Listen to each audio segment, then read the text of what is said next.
Well, I think it's very nice that you were able to say a few words about this project, as Pleasure. you're not going to be able to be live there during the day. I wondered if you could explain a little bit about the project and what you thought the lessons learned were from the UMIS Revealing Hidden Collections project.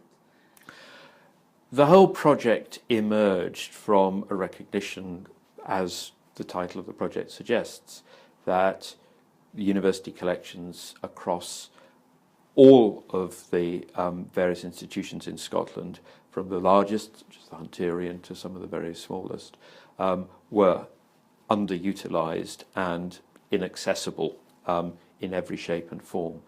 And not long after that, the challenge was recognised that the first step of this was actually their digital availability, their online availability. And the thought was, through SFC funding, that a concerted campaign could be put together actually to overcome this.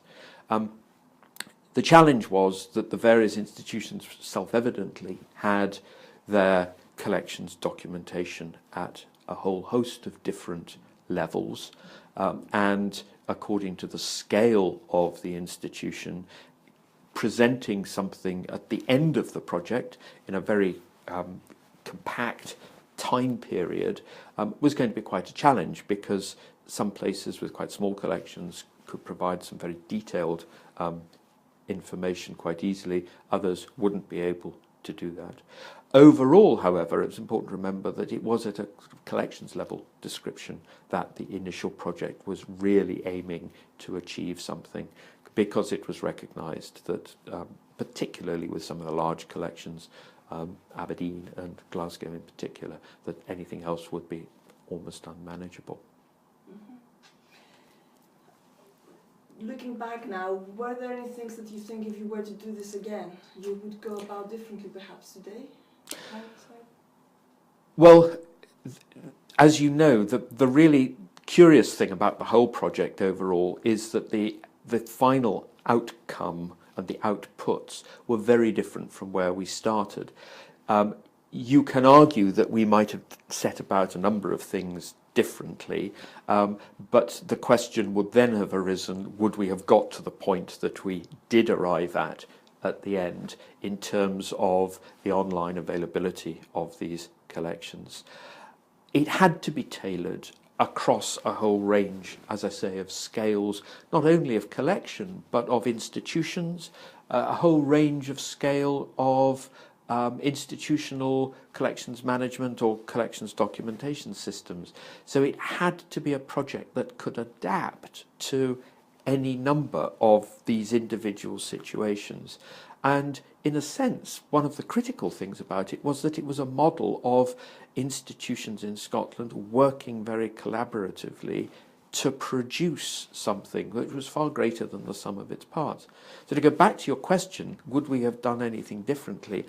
I suppose we might have done various things differently, but as I say, the outcome was so different because, frankly, technology had moved on so rapidly during the genesis of this project that the initial notion of getting some collection level descriptions, uploading them onto a portal and having it sit there whilst people came and interrogated it was, we went past that really quite early in the project, and it was really then a matter of what could be delivered that would be much better than we had anticipated. They were all university museums, but as you said, very different sizes. Would you say the users, the people that we're aiming at, were more or less the same, or was there also quite a lot of diversity there? One of the interesting questions was exactly who were going to be the end users.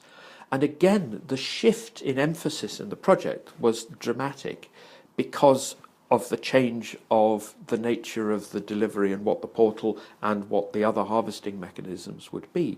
Because at the beginning, you can really imagine that a UMIS URL with a portal on it would only be accessed by people who were looking quite hard, all right, for university museum collections in Scotland, but you would have to drive traffic towards that one way or another. So it would be academic researchers, it would be PGT, PGR classes of user, and obviously undergraduates and perhaps a few schools programs, that sort of thing. But people who, in a sense, were being driven towards that one portal, which was going to be fairly static, capable of being uploaded, but again with real sustainability problems.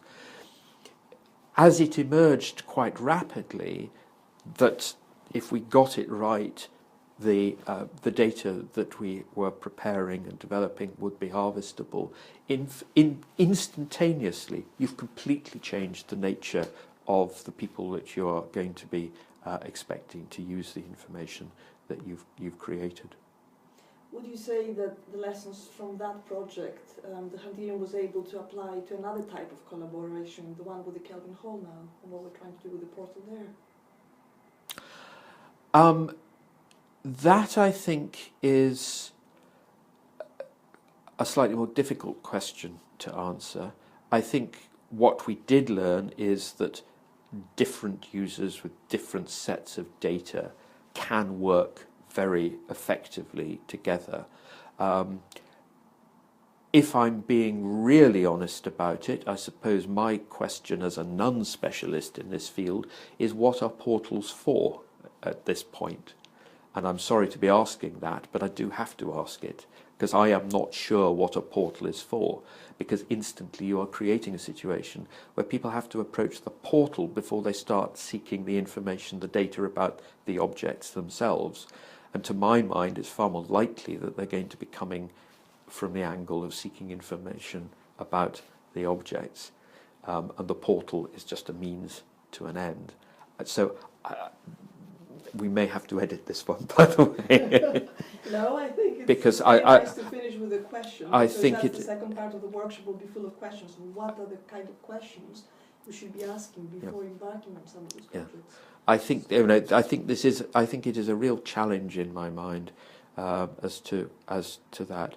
So I have to admit, I am not sure what the UMIS portal traffic now looks like, but I would be very surprised if people are approaching collections in Scotland through that portal first and foremost.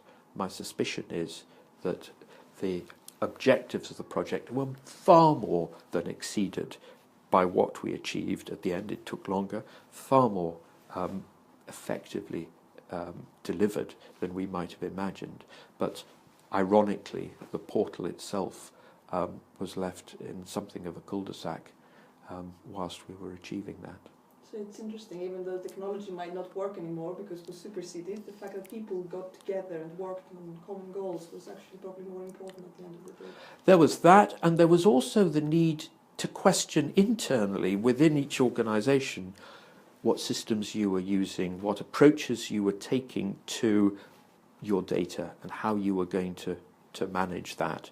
And that was very important, as particularly, in fact, for a large organisation like this, and a large collection like this.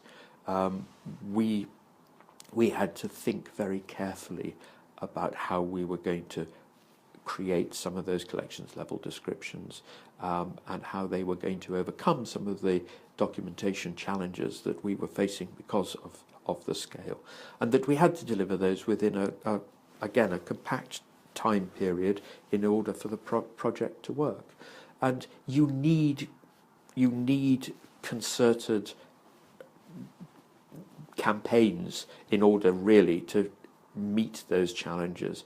And again, I think, if in a sense the Kelvin Hall portal has a potential for really delivering good and delivering change, it is precisely because these conversations are now taking place, and we need to challenge the thinking. But if you think back as to the point at which that portal was originally, the Kelvin Hall portal was conceived as an idea, it too goes back into the mists of a time period which we have now really rather left behind. Great, thank you very much. I think this part gave us a lot of food for thought for the remaining questions and discussions today. Thank you very much.